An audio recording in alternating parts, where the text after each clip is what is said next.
بسم اللہ الرحمن الرحیم۔ حضرات و خواتین،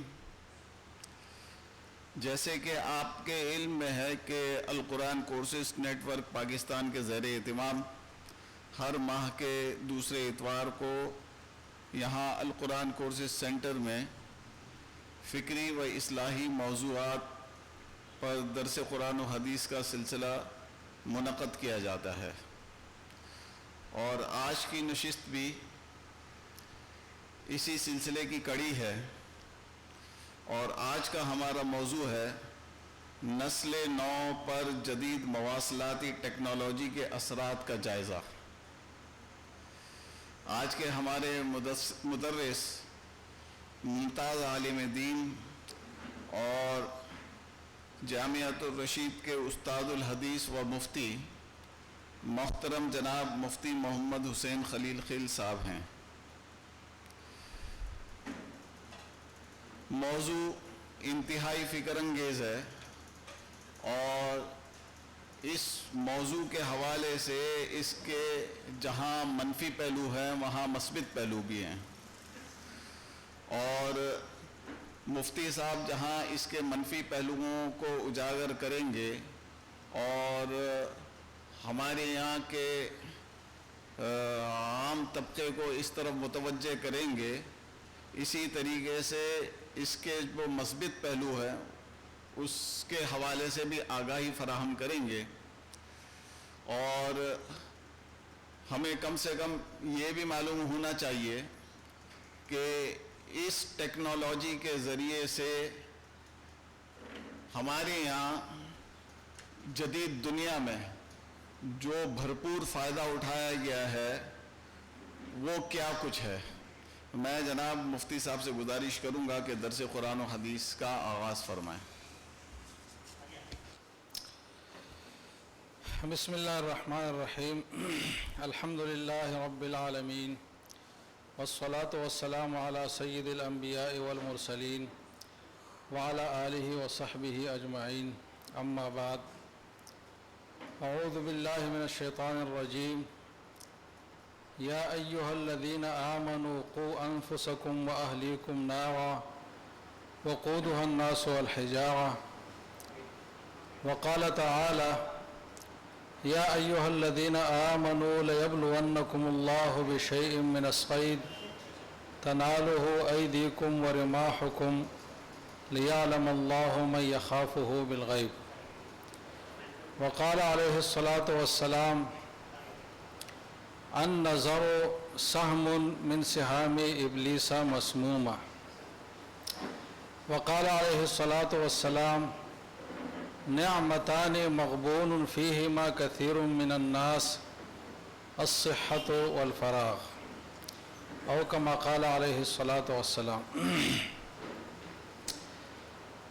گرامی قدر ناظرین، آج کا جو موضوع ہے کہ جدید جو مواصلاتی ٹیکنالوجی ہے اس کے جو نسل نو پر اثرات ہے، اس اثرات کا جائزہ لیا جائے، اور اس جائزہ لینے کے نتیجے میں ہمارے سامنے جو بات آئے گی، جو ایک لمحہ فکری آئے گا، اس حوالے سے ہم متنبہ ہو جائے، چوکنے ہو جائے، اور اس حوالے سے جو ہماری ذمہ داریاں بنتی ہے، خواہ وہ ذاتی ذمہ داریاں ہو یا اپنے بچوں اور اہل و عیال کے حوالے سے ذمہ داریاں ہو یا اپنے ملک و معاشرے کے حوالے سے ذمہ داریاں ہوں، ان ذمہ داریوں کو ہم بخوبی اس کو انجام دینے کی ہم کوشش کریں۔ تو آج کی جو گفتگو ہے یہ ایک فکری نوعیت کی گفتگو ہے کہ ایک چیز ہمارے سامنے آئی ہے جس کے مثبت پہلو بھی بے شمار ہے، اور جس کے منفی جو پہلو ہے وہ بھی درجنوں سے زائد ہے۔ تو ایسی چیز کے بارے میں ہمیں کیا رویہ رکھنا چاہیے، اس چیز کے حوالے سے جو ایک حساسیت ہمارے اندر ہونی چاہیے، وہ حساسیت کیسے پیدا ہوگی، اور اس حساسیت کے زیر عمل اور اس کو پیش نظر رکھ کر ہمیں کیا کیا اقدامات کرنے ہوں گے۔ گرامی قدر ناظرین، سب سے پہلے میں شریعت کا اور جو اللہ کا نظام فطرت ہے اور نظام کائنات ہے اس کی ایک بات واضح کر لوں۔ جو آیت کریمہ میں نے آپ کے سامنے تلاوت کی ہے اس میں اللہ تعالیٰ فرماتے ہیں اور اللہ تعالیٰ اسی تناظر میں فرما رہے ہیں کہ جب اللہ تعالیٰ انسانوں کو کسی مشکل میں کسی ابتلا اور امتحان میں ڈالتے ہیں تو وہ جو ابتلا کی اور امتحان کی اور بندوں کو جانچنے کی جو چیز ہوتی ہے وہ کس نوعیت کی چیز ہوتی ہے.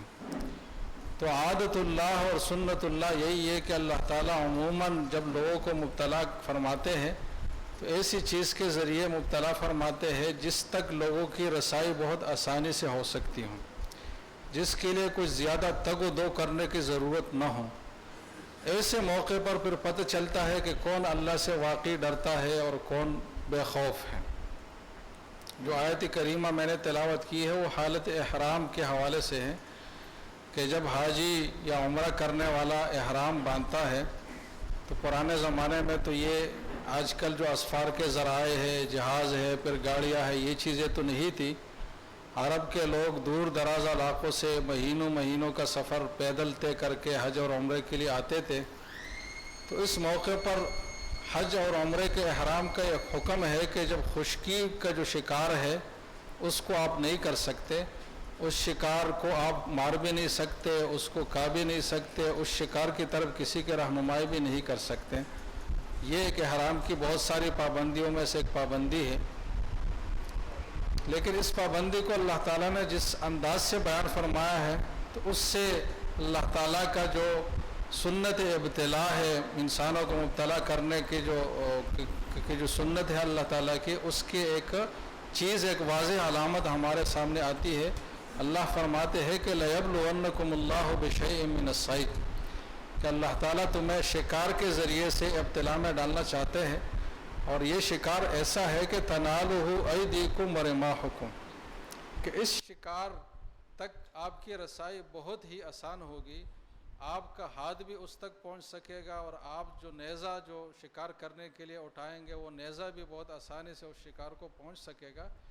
ایسے مواقع آپ کے سامنے آئیں گے، لیکن ایسے مواقع میں آپ کا امتحان پھر حقیقی معنی میں ہوگا کہ آپ اگر بچ جاتے ہیں تو پتہ چلتا ہے کہ آپ کے دل میں واقعی کوئی اور رکاوٹ نہیں ہے ماں سوائے اللہ کے خوف کے.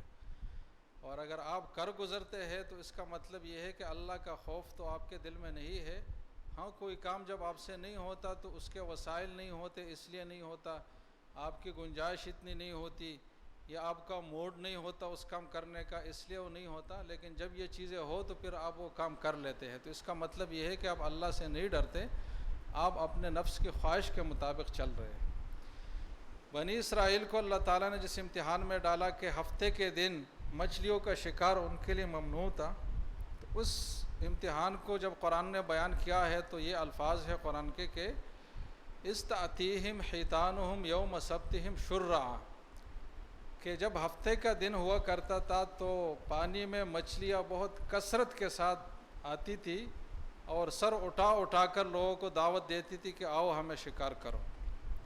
باقی دنوں میں جب امتحان کا دن نہیں ہوتا تھا تو مچھلیاں غائب ہو جاتی تھی، لیکن جب امتحان کا دن ہوتا تو اللہ تعالیٰ مچھلیوں کو اس کے شکار کو بہت آسان فرماتے تاکہ پتہ چلے کہ واقعی اللہ کے خوف کی وجہ سے لوگ بچ رہے ہیں یا وسائل نہ ہونے کی وجہ سے بچ رہے ہیں.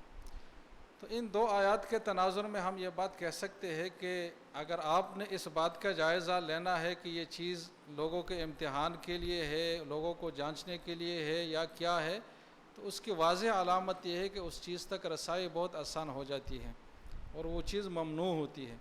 تو جب ممنوع چیز کی طرف انسانوں کی پہنچ بہت آسانی سے ہو سکے تو آپ سمجھے کہ یہ امتحان کا نقطہ ہے، اب اس میں میں نے پاس ہونا ہے.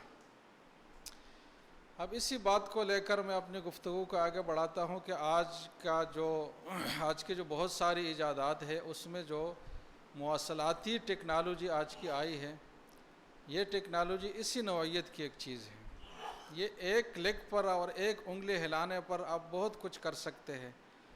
آپ کو کوئی زحمت نہیں کرنی پڑتی، کسی جگہ چھپنے کی ضرورت آپ کو نہیں ہوتی، کسی جگہ جانا اور مزید جو ہے نا کچھ تکلیف اور مشقت برداشت کرنے کی ضرورت آپ کی نہیں ہوتی. آپ ایسی کمرے میں اکیلے میں بیٹھے ہوئے ہوتے ہیں اور آپ کی انگلی پورے ہاتھ ہلانے کی بھی ضروری نہیں ہے، انگلی اور آپ انگلی کا بھی معاملہ ختم ہو جائے گا، آپ آنکھ کے اشارے سے اس کو چلا سکیں گے. تو ایسی آسانی سے آپ بری چیزوں کی طرف رسائی حاصل کر سکتے ہیں. تو اگر کوئی اور چیز امتحان اور ابتلاء کے لیے ہے یا نہیں ہے، یہ چیز تو یقیناً ہے۔ تو سب سے پہلے تو ہمیں یہ بات ریئلائز کرنی ہے کہ یہ جو جدید مواصلاتی ٹیکنالوجی ہے، یہ ہمارا اسلام کا، ہمارا ایمان کا، ہمارے دل کے تعلق کا امتحان ہے۔ اگر اس میں ہم پورے اترے تو انشاءاللہ باقی جو زندگی کے شعبے ہیں اس میں بھی ہم پورے اتریں گے، لیکن اگر اس میں ہم ڈگمگا گئے تو پھر کوئی گارنٹی نہیں ہے کہ باقی چیزوں کو بھی ہم فلفل کر سکیں اور جو اپنی ذمہ داری ہے وہ پوری کر سکیں۔ سب سے پہلے تو ہم اس جدید مواصلاتی ٹیکنالوجی کے کچھ مثبت پہلوؤں پر بات کرتے ہیں، تاکہ لوگ یہ نہ سمجھے کہ مولوی ہر جدید چیز کے خلاف ہوتے ہیں۔ تو جب یہ چیز آئی ہے، اس میں اتنے فوائد کی جہاد ہے، تو مولویوں نے اس کی بھی خلاف ورزی شروع کی، مخالفت شروع کی، اور یہ مولویوں کی عادت ہے کہ وہ ہر جدید چیز کے خلاف ہوتے ہیں، لہٰذا ان کی بات پر کان نہ دھرے۔ تو میری گفتگو کا قطعاً یہ مقصد نہیں ہے، بلکہ میں شروع ہی اس کے مثبت جو پہلو ہے اس سے کروں گا کہ کسی زمانے میں گلوبل ویلیج کی اصطلاح لوگ ایک لفظ کے طور پر سنتے تھے اور ایک تصوراتی چیز تھی کہ پوری دنیا اس کیفیت میں آ جائے کہ وہ ایک گاؤں کی طرح ہو جائے، کہ اس میں ہر چھوٹے بڑے واقعہ کا اس کونے سے اس کونے تک بہت جلدی پتہ چلے، ایک دوسرے کے حالات سے بہت جلدی سے لوگ واقف ہو، اور کوئی چیز ڈکی چھپی نہ رہے، ہر چیز لوگوں کے سامنے رہے، اور جو رسائیہ ہے لوگوں کی آپس میں وہ بہت آسان ہو جائے۔ تو ایک گلوبل ویلیج کی ایک اصطلاح تھی اور ایک لفظ تھا، لیکن اس مواصلاتی ٹیکنالوجی نے اس لفظ کو حقیقت میں تبدیل کر دیا، اور واقعی اب پوری دنیا ایسا ہے جیسے کہ ایک گاؤں، بلکہ ایک گاؤں کہنا بھی ذرا مشکل ہوگا جیسے کہ ایک گھر، اور ایک گھر کہنا بھی ذرا مشکل ہوگا جیسے کہ ایک فرد۔ تو جیسے کہ ایک انسان ادھر کجلی کرتا ہے تو اس کے بدن کے باقی حصوں میں اس کا احساس ہو جاتا ہے، کسی بھی چیز کو آپ ٹچ کر سکتے ہیں تو آپ کا دماغ اس کو محسوس کر سکتا ہے۔ تو اس مواصلاتی ٹیکنالوجی نے پوری دنیا کو ایک انسان، ایک جسد واحد کی طرح بنا دیا ہے کہ ادھر جب کچھ ہو تو اتنی جلدی اس کی اطلاع دوسری جگہ پہنچ جائے جتنا کہ جسم کے ایک حصے سے دوسرے حصے میں چیز پہنچ جاتی ہے۔ تو گلوبل ویلیج کیا ایک باڈی کی طرح پوری دنیا کو اس نے بنایا ہے، اور جو معلومات تک لوگوں کی رسائی تھی اس کو بہت آسان بنایا ہے۔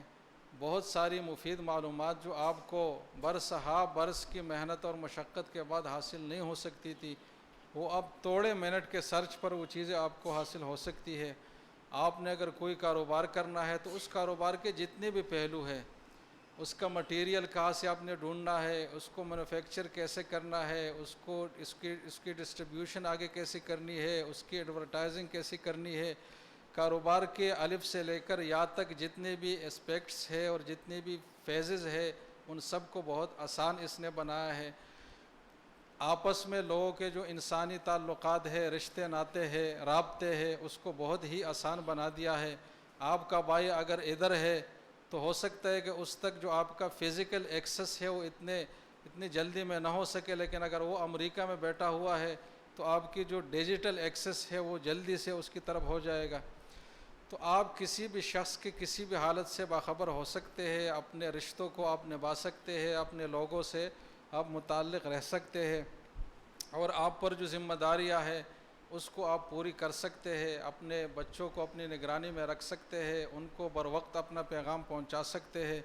اگر آپ نے معاشرے میں کوئی مثبت بات کرنی ہے تو آپ کے پاس بیش بہا ذرائع اس بات پہنچانے کے آئے ہیں، اس میں کوئی رکاوٹ آپ کو نہیں رہی۔ اگر آپ نے دین کی نشر و اشاعت کا کام کرنا ہے تو بے تحاشا آپ کے پاس وسائل اس ٹیکنالوجی کے ذریعے آ چکے ہیں۔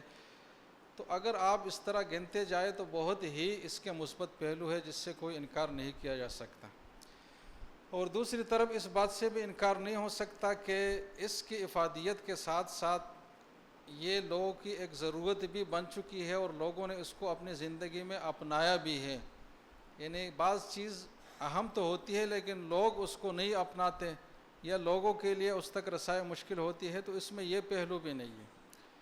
جو ترقی یافتہ ممالک ہے اس میں تو ہے ہی، ہر خاص و عام کو اس تک ایکسیس حاصل ہے، لیکن جو ترقی پذیر ممالک ہیں تو اس میں بھی اس چیز کی اور اس سہولت کے حاصل کرنے میں کوئی مشکلات نہیں ہے۔ اگر آپ پاکستان کا جائزہ لے لیں تو پاکستان کے 1812 شہروں میں یہ سہولت بھرپور طریقوں سے میسر ہے۔ جن میں کچھ 1091-92 کے جو شہر ہے وہ پنجاب کے ہے، کچھ 404 شہر KPK کے ہے، 202 شہر سندھ کے ہے، کچھ 110 کے آس پاس جو ہے نا وہ صوبے بلوچستان کے ہے، اور مزید بھی رفتہ رفتہ ہر شہر میں ٹیکنالوجی پہنچ رہی ہے اور لوگ اس سے وابستہ ہو رہے ہیں۔ پاکستان میں کچھ 2.5 سے 3 کروڑ کے قریب افراد اس ٹیکنالوجی کا بھرپور استعمال کر رہے ہیں، جن میں زیادہ تعداد جو ہے نا وہ طالب علموں کی ہے۔ تو کوئی گھر ایسا نہیں ہے جس تک یہ چیز پہنچی نہ ہو۔ اور ایک حدیث میں ہے کہ قیامت کے علامات میں ایک علامت یہ بتائی گئی ہے کہ آپ کے گھروں میں فتنے ایسے اتریں گے، ایسے نازل ہوں گے کمواقع القطر، جیسے کہ بارش برستا ہے۔ تو پہلے زمانے میں تو یہ بات کسی اور کنایے میں اور کسی اور پیرائے میں کی جا سکتی تھی، لیکن آج کے زمانے میں اس بات کو ریئل حقیقت کے طور پر کہا جا سکتا ہے کہ واقعی فتنے ہمارے گھروں میں ایسے اترتے جیسے کہ بارش کے قطرے اترتے ہیں، اس لیے کہ ٹیکنالوجی کے جو سگنلز ہیں اسی طریقے سے تو آتے ہیں، بلکہ بارش کے قطروں سے بھی زیادہ تیزی سے اور زیادہ کثرت کے ساتھ آتے ہیں۔ تو اس چیز تک رسائی بھی لوگوں کی ہو چکی ہے، اس ملک میں اس کا پھیلاؤ بھی بہت ہو چکا ہے، روز بروز اس میں اضافہ آ رہا ہے، اور اس کے یہ مثبت پہلو بھی بہت سارے ہیں۔ تو ان چیز سے انکار نہیں ہے، اور اس سے بھی انکار نہیں ہے کہ یہ ہماری زندگی میں ہونے چاہیے، اور یہ کہ یہ ہمارے لیے مفید چیز ہے، اور یہ کہ ہمیں اس سے بالکل اجتناب کرنا ممکن نہیں ہے۔ اگر آج آپ مجتنب رہیں گے تو کل آپ اس میں مبتلا ہو جائیں گے، اگر آج آپ اپنے بچوں کو بچائیں گے تو کل ان کے ہاتھ تک یہ چیز پہنچ جائے گی۔ تو یہ ایسی چیز نہیں ہے جس سے کوئی مفر، کوئی فرار کا راستہ اختیار کیا جائے۔ بعض چیزیں ایسی ہوتی ہے جس سے پھر فرار کا راستہ ختم ہو جاتا ہے، تو اس کو پھر گلے لگانا پڑتا ہے، اور پھر اس کے ساتھ جو ہے نا وہ کمپرومائز کرنا پڑتا ہے۔ تو یہ چیز اب اس نوعیت کی چیز بن چکی ہے جس سے ہمارا کوئی مفر نہیں ہے۔ تو سب سے پہلی بات تو یہ ہم ذہن میں رکھ لیں کہ اس چیز سے ہم مجتنب نہیں رہ سکتے، اور اگر ہم مجتنب رہیں گے تو بہت سارے جو اس کے فوائد ہیں جو شاید گننے میں بھی نہ آئے، ان فوائد سے ہم محروم رہیں گے، جو کہ ہمارے لیے ممکن نہیں ہے۔ لہٰذا اس چیز کو ہم نے استعمال تو کرنا ہے، ہمارے بچوں نے بھی استعمال کرنا ہے، ہمارے گھر میں بھی اس کا استعمال ہونا ہے، آس پاس میں بھی ہونا ہے۔ تو اس چیز کو ہم پھر اس طریقے سے ڈیل کریں کہ ایک چیز اگر آپ کے پاس آئی ہے تو اس کو پھر آپ کیسے سنبھالیں۔ تو ظاہر ہے دنیا میں کوئی بھی ایسی چیز نہیں ہے ما سوائے اللہ کے عبادات اور اللہ سے تعلق کے اور جو شریعت کے احکام ہے اس پر عمل کرنے کے، کہ اس میں 100% مثبت ہی پہلو ہوں۔ ہر چیز میں منفی پہلو بھی ہوتی ہے، اور ہر چیز کے ساتھ ہمارا رویہ یہی ہوتا ہے کہ خذ ما صفا و دع ما قدر، کہ اس کے جو مثبت پہلو ہے اس کو تو لیا جائے، اور اس کے جو منفی پہلو ہے اس سے اجتناب کیا جائے۔ لیکن کسی چیز سے بچنے کے لیے سب سے پہلے ضروری تو یہ ہے کہ آپ کو یہ پتہ ہو، آپ اس بات کو اپنے ذہن میں رکھ لے، اس کو تسلیم کر لے کہ واقعی اس چیز میں کوئی منفی پہلو ہے، تب آپ اس سے اجتناب کی کوشش کریں گے۔ اگر آپ کا منفی پہلو کی طرف ذہن ہی نہیں جاتا یا آپ کو احساس ہی نہیں ہے تو ظاہر ہے کہ اس سے آپ نہیں بچ پائیں گے، اس میں مبتلا ہو جائیں گے۔ تو اسی نقطہ نظر سے کہ ہر چیز میں مثبت منفی پہلو ہوتے ہیں، اس چیز میں بھی مثبت منفی پہلو ہے۔ مثبت پہلو تو ہم نے سن لیے، اب اس کے کچھ منفی پہلو بھی ہمارے سامنے آ جائے تاکہ ہم اس طرف متوجہ ہو جائے، ہماری حساسیت میں اضافہ ہو، اور ہمارے علم میں یہ بات آ جائے کہ اس چیز میں یہ جہاد بھی ہے، اور پھر ہم اس سے بچنے کی کوشش کریں، اپنے بچوں اور اہل و عیال کے اس سے بچانے کی کوشش کریں۔ یہ ہماری ایک بحیثیت انسان بھی ذمہ داری ہے، اور بحیثیت مسلمان تو یہ ذمہ داری اور بھی بڑھ جاتی ہے۔ تو اب میں اس گفتگو کے دوسرے حصے کی طرف آتا ہوں کہ اس چیز کے منفی جو پہلو ہے وہ کیا کیا ہے۔ تو میں نے جب سوچا، اس کو ذرا سمرائز کیا، تو کچھ 12-13 ایسے بڑے بڑے پہلو ہیں اس چیز کے جو انتہائی منفی ہے، اور جس میں ہم خواستہ ناخواستہ یا دیدہ دانستہ یا بے شعوری میں اس میں ہم مبتلا ہو رہے ہیں۔ تو ہم ان منفی پہلوؤں کی طرف متوجہ ہو، اور ہر وقت جب یہ چیز ہم استعمال کر رہے ہوں تو یہ الارم ہمارے دماغ میں لگا ہو کہ بھائی یہ چیز تو ہے، لیکن یہ 2 دھاری تلوار ہے، اس سے آپ اپنے مقاصد بھی حاصل کر سکتے، لیکن یہ تلوار آپ کو کاٹ بھی سکتا ہے۔ تو ذرا اس کو احتیاط کے ساتھ استعمال کرنا ہے۔ تو وہ جو منفی پہلو ہے، سب سے پہلے جو اس میں ایک منفی پہلو آیا ہے جس سے اب سب حضرات واقف ہیں، وہ یہ ہے کہ اس چیز کے ذریعے سے فحاشی، بے حیائی اور بے ابروئی کو بہت زیادہ فروغ ملا ہے۔ اس سے پہلے فحاشی کا اتنا عام ہونا کہ ہر گھر میں ہر فرد تک ہر وقت اس تک ایکسیس اور رسائی حاصل ہو، اس کا تصور بھی نہیں ہو سکتا تھا۔ اکبر کا زمانہ اگر ہم لے لیں جو بہت ہی گمراہی کا زمانہ تھا مسلمانوں کی تاریخ میں، اس میں بھی فحاشی کے لیے یہ تھا کہ پورے گاؤں میں، جو بہت بڑا گاؤں ہوتا تھا ہزاروں گھروں پر مشتمل، اس میں کوئی ایک گھر ایسا ہوتا تھا جس میں بدکاری کی اجازت اکبر نے دی تھی۔ تو پرانے زمانے میں جو بے حیائی تھی وہ اس نوعیت کی ہوتی تھی کہ پورے ہزاروں کی بستی میں کوئی ایک گھر ہے جس میں اس طرح کے غلط حرکات ہوتے ہیں اور اس کے پھر معاشرے پر منفی اثرات ہوتے ہیں۔ لیکن اس ٹیکنالوجی نے اس بے حیائی کو اتنا عام کیا ہے کہ ہر وقت ہر فرد کو بہت آسانی سے اس تک رسائی یہ ہو سکتی ہے۔ اگر ایک آدمی بہت ہی بڑا عالم ہے، شیخ الحدیث ہے، یہ کوئی بہت ہی دیندار آدمی ہے، متقی ہے، پرہیزگار ہے، تو عام فحاشی کے جو صورتیں ہوتی ہے اس تک اس کی رسائی ممکن ہی نہیں ہے۔ وہ اپنے حلیے کی وجہ سے، اپنی عرفی شناخت کی وجہ سے ان جگہوں کے قریب سے بھی نہیں گزر سکتا۔ لیکن اس ٹیکنالوجی نے ایسے آدمی کے لیے بھی بہت آسان کر دیا ہے کہ دنیا کے فحش ترین مناظر کو وہ اپنی خلوت میں دیکھ لے اور اس کے ظاہری حلیے پر بھی اس کا کوئی فرق نہ پڑے، اس کا جو عرفی شناخت ہے اور جو عرفی حیثیت ہے وہ بھی برقرار رہے، اور لوگوں میں جو اس کی ڈیمانڈ ہے اور طلب ہے اور جو ایک نیک نامی ہے وہ بھی برقرار رہے، لیکن ساتھ ساتھ وہ یہ کام بھی کریں۔ تو ایک ایسے آدمی کے لیے عام فحاشی ممکن نہیں تھی، لیکن یہ جو مواصلاتی ذرائع ہے اس کے ذریعے سے اس کے لیے رسائی آسان ہے۔ ایک بچہ جو کہ نابالغ ہے، عام جو فزیکل فحاشی کے اڈے ہے اس میں اس کا پہنچنا ناممکن ہے۔ وہ جو اس کے نگران ہے وہی اس کو نہیں چھوڑیں گے کہ یہ آپ کی جگہ نہیں ہے۔ لیکن اس ٹیکنالوجی نے اس بچے کے لیے بھی اتنا ہی آسان کر دیا کہ وہ کسی بھی وقت چاہے کسی بھی چیز کو چاہے دیکھ سکتا ہے۔ کسی پردہ نشین خاتون کے لیے عام فزیکل جو فحاشی دنیا میں ہوتی ہے اس میں یہ ممکن نہیں ہے کہ وہاں وہ جا سکے اپنے پردے اور برقعے کے ساتھ اور اپنے اسلامی شناخت کے ساتھ، لیکن اس ٹیکنالوجی کے تحت جو فحاشی کا مواقع ہے اس تک ایسی خاتون بھی بآسانی پہنچ سکتی ہیں۔ تو یہ ایسی چیز ہے جس تک پہنچنا بہت آسان ہو گیا ہے اور جس میں ابتلا بہت زیادہ عام ہو گیا ہے۔ ایک ادارہ ہے، تنظیم ہے ایس پاک کے نام سے، اس نے ایک سروے کیا تھا اور اس سروے میں ایک بہت ہی افسوسناک نتیجہ سامنے آیا ہے کہ پاکستان میں جب سے ٹیکنالوجی آئی ہے تو سب سے زیادہ اس کا استعمال منفی ہوا ہے، مثبت نہیں ہوا۔ اور دوسرا یہ ہے کہ سب سے زیادہ منفی استعمال جو کسی ملک میں ہوا ہے تو اس میں پاکستان جو ہے نا وہ سر فہرست، جبکہ پاکستان کے ہر شہر میں ہر گھر میں اب تک یہ چیز پہنچی بھی نہیں ہے۔ میں نے جو اعداد و شمار آپ کے سامنے رکھے ہیں تو کچھ 1812 شہر ہے بڑے بڑے جس میں یہ چیز پہنچی ہیں، ہزاروں شہر اب بھی اس سے محروم ہے، لیکن اس کے باوجود پاکستان صف اول میں آ جاتا ہے فحش اور جو نامناسب ویب سائٹس ہے اور جو چیزیں ہیں اس کو دیکھنے میں۔ تو اس سے آپ اندازہ لگائے کہ یہ چیز اگر اس طریقے سے عام ہو جائے جیسے کہ چائنا میں عام ہوا ہے، سب سے زیادہ جو ٹیکنالوجی کا استعمال ہے چائنا میں ہے، اس کے بعد پھر امریکہ اور دوسرے ملکوں میں، تو اگر یہ اتنا عام ہو جائے جیسے کہ ان ممالک میں ہوا ہے تو پھر ہمارا کیا حال ہوگا۔ تو اس سے اس موضوع کی اہمیت کا پتہ چلتا ہے کہ یہ کتنا مطلب یہ کہ متقاضی ہے کہ ہم اس موضوع پر غور و فکر کریں اور اس حوالے سے حساس ہو جائیں۔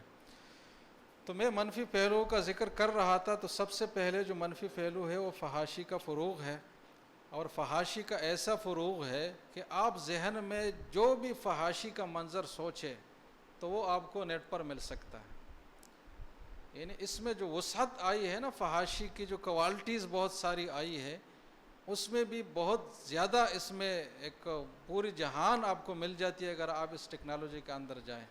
تو ایک تو پہنچنا اتنا آسان ہے، پھر ہر حیثیت میں ہر حالت میں آپ اس تک پہنچ سکتے ہیں، اور پھر جو آپ کے دل میں تصور آئے تو وہ تصور اگر آپ لکھ لیں تو وہ آپ کو مل جائے گا۔ تو تو یہ اتنی جو ہے نا یہ ایک المیہ ہے اس حوالے سے۔ اب ظاہر ہے کہ ایک بچہ جو ابھی بلوغ کی عمر میں یا بچی پہنچ رہی ہے اور اس کو یہ چیزیں اس موقع پر دیکھنے کا موقع ملے تو آپ یہ تصور کر سکتے ہیں کہ آگے زندگی اس کی عفت اور عصمت کے ساتھ گزرے گی۔ وہ بد نظری نہیں کرے گا، وہ کسی کے بارے میں برے طریقے سے نہیں سوچے گا، وہ اپنی خلوت میں درست رہے گا، اس کا امکان ہی ختم ہو جاتا ہے، کیونکہ انسان کے ساتھ شیطان بھی ہے اور نفس بھی ہے، اور ان کی کوششیں انسان پر کارگر بھی ہے اور زیادہ کارگر ہے۔ تو جب اس طرف سے یہ خواہشات ہو، پھر نئی جوانی ہو، پھر اس طرف سے یہ چیزیں ہو، تو کوئی ممکن ہی نہیں ہے کہ کوئی بچہ صحیح سلامت رہے اور وہ پھر آگے زندگی ایک اسلامی طریقے سے گزار سکے۔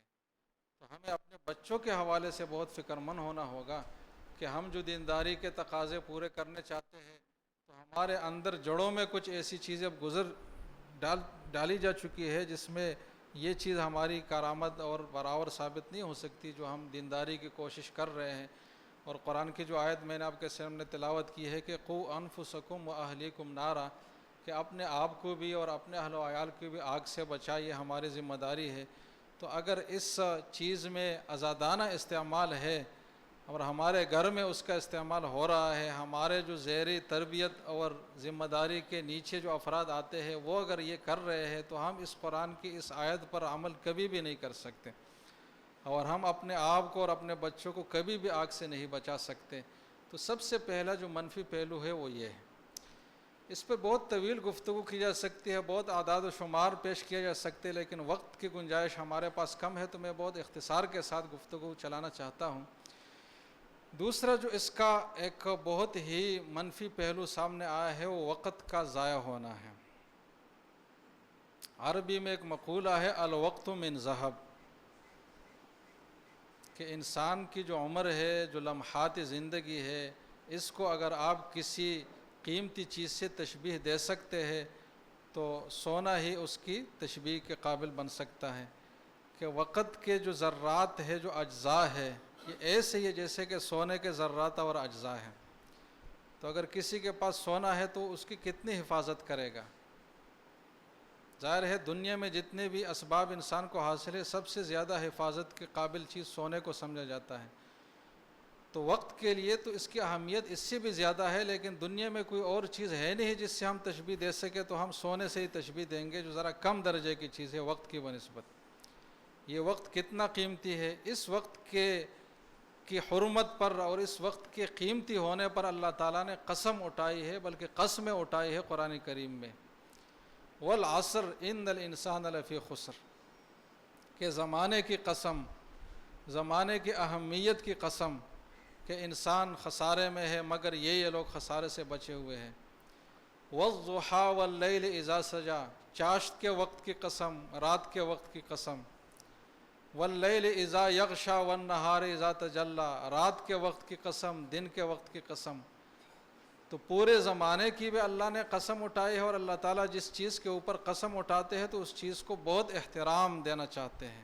اللہ کی قسم کا مطلب ہے کسی چیز کو محترم بنانا، جیسے کہ کعبۃ اللہ کی قسم اللہ نے اٹھائی ہے، رسول اللہ صلی اللہ علیہ وسلم کے ذات گرامی کی قسم اللہ نے اٹھائی ہے، لعمرک انہم لفی سکرتہم یعمہون۔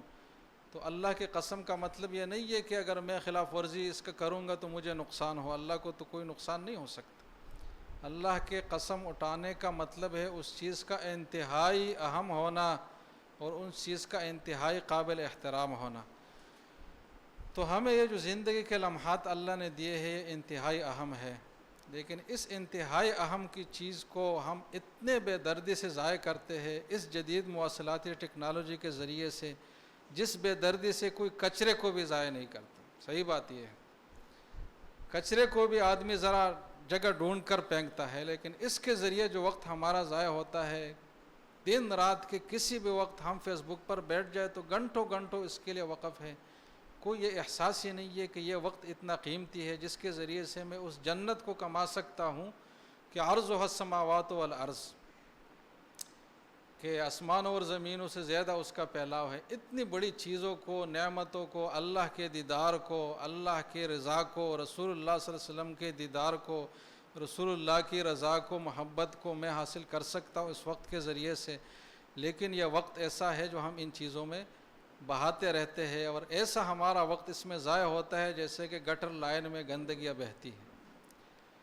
عربی کا ایک مقولہ ہے کہ الوقت کا سیف علم تقطعہ یقطعک، کہ وقت کی مثال تلوار کی طرح ہے، اگر آپ نے اس کو نہیں کاٹا تو یہ وقت آپ کو کاٹ لے گا۔ یہ جو سوئی چل رہی ہے، یہ جو اس طرف سیکنڈ کی سوئی چل رہی ہے مسلسل، اس کو آپ ذہن میں ایسا رکھ لیں کہ یہ مجھے کاٹ رہا ہے، اور یہ کاٹ کاٹ کر مجھے ایک دن ختم کر لے گا۔ تو اسی وقت کو جو تلوار کی طرح ہے، اور ایک اور تشبیہ وقت کی دی گئی ہے برف کی طرح، کہ وقت جو ہے برف کی طرح ہے جس کے پگھلنے کا آدمی کو احساس بھی نہیں ہوتا، لیکن وہ پگھل چکا ہوتا ہے، ختم ہو چکا ہوتا ہے۔ بعد میں جب پانی نظر آتا ہے تو پتہ چلتا ہے کہ برف تو پگھل گیا۔ تو وقت بھی ایسی چیز ہے۔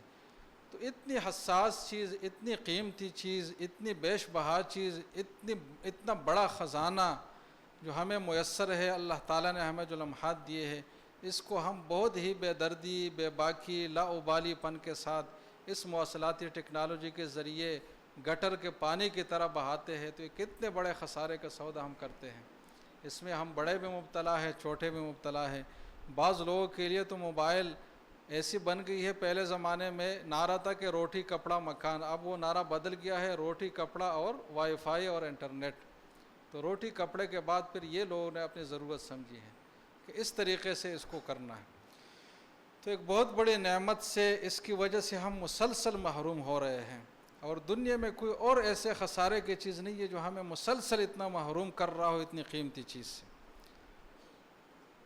تو یہ ایک اس کا بہت بڑا منفی پہلو ہے جو دوسرے درجے میں ہے، وقت کا ضیاع۔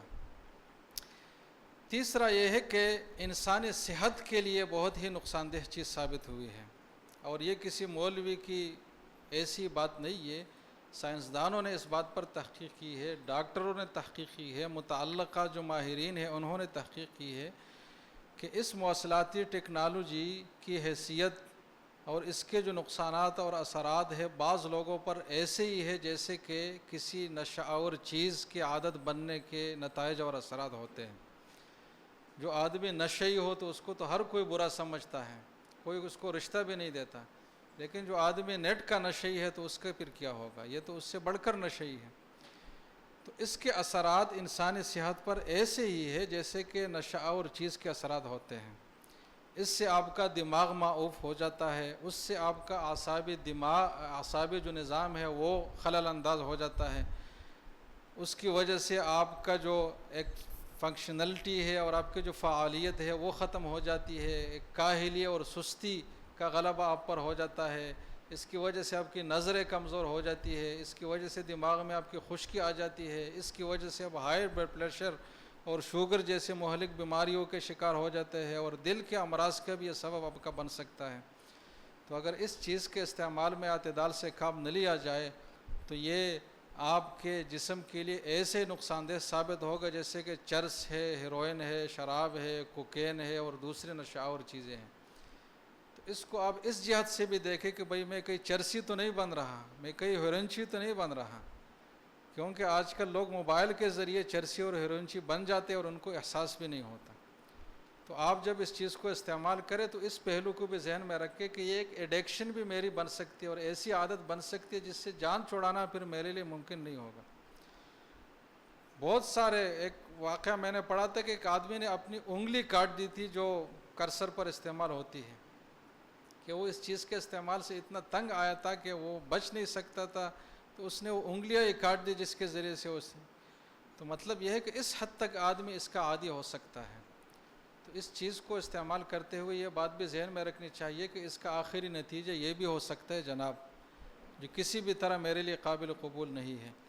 تو تیسرا اس کا جو سب سے بڑا منفی پہلو آیا ہے وہ انسانی صحت پر اس کے اثرات ہے، اور ڈاکٹروں نے اس کو تسلیم کیا ہے، اور جن لوگوں نے چیزیں ایجاد کی ہے انہوں نے تو اپنے تحفظ کا کچھ نہ کچھ بندوبست کیا ہے، اپنے بچوں کو بھی اس سے بچانے کی کوشش شروع کی ہے، لیکن ہم جیسے جو لوگ ہیں جو بسن کی پتنگ کی طرح اس کے پیچھے بھاگنے والے ہیں، تو ہم نے تو کچھ بھی انتظام نہیں کیا ہے، ہمارے لیے تو یہ ہلاکت ہی ہلاکت ہے۔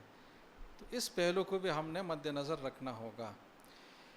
چوتھا جو اس کا منفی پہلو ہے جو بہت زیادہ ہے اور پورے ملک پر پھر اس کے منفی اثرات آئے ہیں، اور اس کی وجہ سے ہم مسلمان پھر من حیث القوم پستی اور ذلت کی طرف جا رہے ہیں، وہ یہ ہے کہ تعلیمی میدان میں یہ پستی کا اور انحطاط کا ذریعہ بن رہا ہے بہت زیادہ وافر مقدار میں۔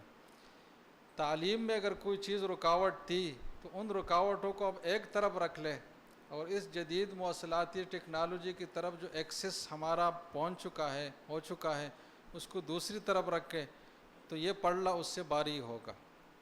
تعلیمی میدان میں ہم جو بہت پست ہیں، ہمارے طالب علم کو کچھ بھی نہیں آتا، اس کی جو پیچھے وجہ ہے بہت ساری وجوہات میں سے ایک اہم وجہ یہ بھی ہے کیونکہ وہ سارا دن جب یہ چیزیں استعمال کرے گا تو اس کی آنکھیں بھی تک چکی ہوگی، اس کا دماغ بھی معوف ہو چکا ہوگا۔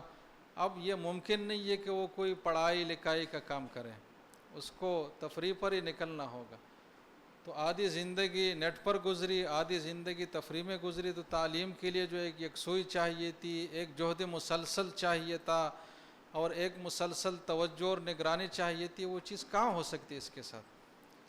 تو اگر بچے بے دردی کے ساتھ اور بلا کسی تحدید اس چیز کو استعمال کرنے لگیں گے تو اس کا لازمی 100% لازمی نتیجہ یہ ہے کہ تعلیمی میدان میں وہ پستی کا شکار ہوگا۔ اور تعلیم ایسی چیز ہے کہ اگر اس میں انحطاط آ گیا تو پھر پورا معاشرہ، پورا ملک اور پھر پوری ملت اسلامی انحطاط کا شکار ہوگا۔ تو جب اس چیز کو ہم نے استعمال کرنا ہے تو اس پہلو کو بھی ہم مد نظر رکھیں کہ یہ ہمیں تعلیم سے محروم بھی کر سکتی ہے۔ چیز تو علم کے نام پر ہے نا کہ جدید ٹیکنالوجی ہے، علم ہے، نالج ہے، لیکن یہ جہل کا سبب بن رہا ہے۔ میں خود اپنی بات آپ کو بتاؤں، جب یہ چیز میرے پاس نہیں تھی تو کوئی کتاب مجھے مل جاتی بہت ہی قیمتی سمجھ کر اس کو میں اول سے آخر تک پڑھنے کی کوشش کرتا تھا، لیکن اب روزانہ PDF کی شکل میں 20 اہم ترین کتابیں مل جاتی ہے۔ زیادہ سے زیادہ میں جو کر سکتا ہوں وہ یہ ہے کہ اس کو اپنے ای میل پر بیچتا ہوں اور پھر اس کو ڈاؤن لوڈ کر کے اپنے پاس اہم کتابوں کے فولڈر بنایا ہے اس میں جمع کرتا ہوں۔ تو بجائے اس کے کہ کتاب کو دیکھا جائے، پڑھا جائے، اس میں ایک تحقیقی ذوق رکھنے والی آدمی کے لیے اس کے یہ نتائج پیدا ہوئے، تو اس سے آپ اندازہ لگائے کہ کتنے اس کی وجہ سے جہل کا غلبہ ہوگا۔ تو چیز تو بظاہر علم کی ہے لیکن یہ جہل کا ذریعہ بن رہا ہے۔ علم آپ کو اس نیچرل طریقے سے حاصل ہوگا جس طریقے سے لوگوں نے اب تک حاصل کیا ہے۔ ہاں، اس چیز کو معاون کے طور پر استعمال کر سکتے ہیں، لیکن اس میں ہی اگر آپ لگ گئے تو چونکہ یہ تو ایک سمندر ہے، ہزارہا معلومات آپ کے ذہن سے گزر جاتی ہے اور آپ کے ذہن میں صلاحیت نہیں ہے کہ ہر چیز کو آپ نوٹ کر سکیں، تو ہمارا ذہن ہمیشہ ایک وائبریشن کی کیفیت میں بن چکا ہے۔ اس کے ساتھ اہم اور غیر اہم کا فرق بھی ختم ہو چکا ہے۔ چیز آئی اور گزر گئی، پھر وہ گزری نہیں ہے کہ دوسری چیز آئے اور گزر گئی۔ تو جیسے کہ ایک نہر میں پانی بہہ رہا ہے، ہمارا دماغ بھی اس طریقے سے اس ٹیکنالوجی کے ساتھ بہہ رہا ہے۔ دماغ کو جو ایک ارتکاز چاہیے، کسی چیز پر توجہ چاہیے، یکسوئی چاہیے، وہ کیفیت اس کے ساتھ ہو ہی نہیں سکتی۔ تو آپ یہ بات ذہن سے نکالیں کہ میرے پاس جب اسمارٹ فون ہوگا اس میں کتابیں میرے پاس بہت ہوگی، لوگ آسانی سے مجھے چیزیں بھیجیں گے، ترسیل کا نظام آسان ہوگا، تو مجھے آلات علم اور علم کے ذرائع آسانی سے ملیں گے تو میں بہت کچھ سیکھوں گا۔ تو یہ آپ کی غلط فہمی ہے، آپ کچھ بھی نہیں سیکھ سکتے۔ آپ جب اس کو بند کریں گے تو جیسے کہ وہ اسکرین کالا ہو جاتا ہے نا بند کرنے کے بعد، آپ کا دماغ بھی اسی طرح بلیک آؤٹ ہو جاتا ہے، کچھ بھی اس میں نہیں ہوتا۔ تو یہ بات ہم ریئلائز کریں کہ یہ ہماری تعلیمی پسماندگی کا بہت بڑا ذریعہ ہے، اور اس حوالے سے ہمیں اپنے بچوں کو اس چیز سے بچانا ہے اگر ہم نے اپنے بچوں کو واقعی تعلیم دینی ہے۔ پانچواں جو اس کا اہم پہلو ہے وہ یہ ہے کہ خاندانی نظام اس کی وجہ سے تباہ ہو رہا ہے۔ ایک ہی خاندان میں باپ اور بیٹوں کا جو ایک تعلق ہونا چاہیے تھا، بیوی اور خاوند کا جو ایک تعلق ہونا چاہیے تھا، بہن اور بھائیوں کا جو ایک تعلق ہونا چاہیے تھا، وہ تعلق اس ٹیکنالوجی کے بعد سے ختم ہو چکا ہے۔ ایک ہی صوبے پر دو آدمی بیٹھے ہوں گے، شوہر بیوی لے لے، باپ بیٹا لے لے، بہن بھائی لے لے، لیکن ایک امریکہ میں لگا ہوا ہوگا، ایک جاپان میں لگا ہوا ہوگا، اور ایک دوسرے سے بے خبر ہوں گے۔ تو اپنے گھر کے 400 فٹ یا 400 گز یا 200 گز جگہ میں ایک دوسرے سے واقف نہیں ہوتے، لیکن کروڑوں مربع کلومیٹر کی پوری زمین سے وہ ہر چیز سے واقف ہوتے ہیں۔